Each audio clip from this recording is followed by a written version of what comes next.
bienvenue dans cette vidéo qui a été tournée pour le festival Nauk de Belgrade en Serbie. Je suis Paul Boniface, je suis médiateur scientifique dans l'association Trace et aujourd'hui je suis à l'Espace des Sciences Pierre-Gilles de Gênes où on accueille régulièrement du public pour parler de sciences.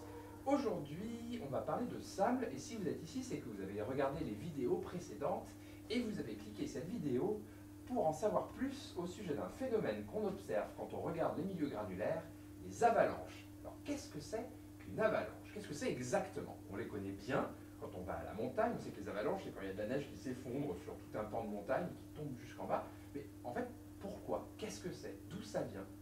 Les avalanches, c'est un phénomène qu'on peut observer parmi tous les milieux granulaires. Dès qu'on a quelque chose qui est constitué de grains, on peut réussir à provoquer des avalanches. Donc s'il y a des avalanches de neige, il peut aussi y avoir des avalanches de sable. Et c'est ce que je vais vous montrer aujourd'hui.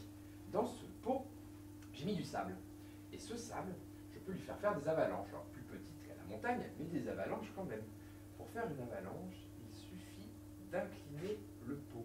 Et si j'incline, regardez ce qui se passe. Au bout d'un moment, hop, ça se met à couler. Je réincline, ça se remet à couler.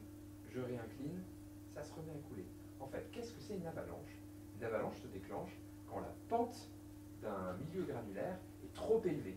Et quand cette pente est trop élevée, eh bien le sable, ou la neige, ou la farine, ou la poudre, ou peu importe ce que c'est, va se mettre à dévaler la pente pour rabaisser la pente. Regardez ce qui se passe.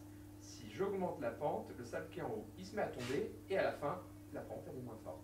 Je recommence, ça redescend, je recommence, ça s'effondre, et la pente est moins forte. Voilà ce que c'est qu'une avalanche. Si vous voulez en savoir plus sur les avalanches, vous pouvez cliquer sur la vidéo numéro 6.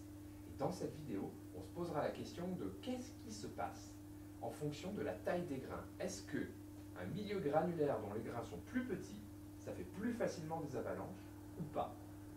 Si vous voulez savoir ça, cliquez sur la vidéo numéro 6. Et en attendant, au revoir!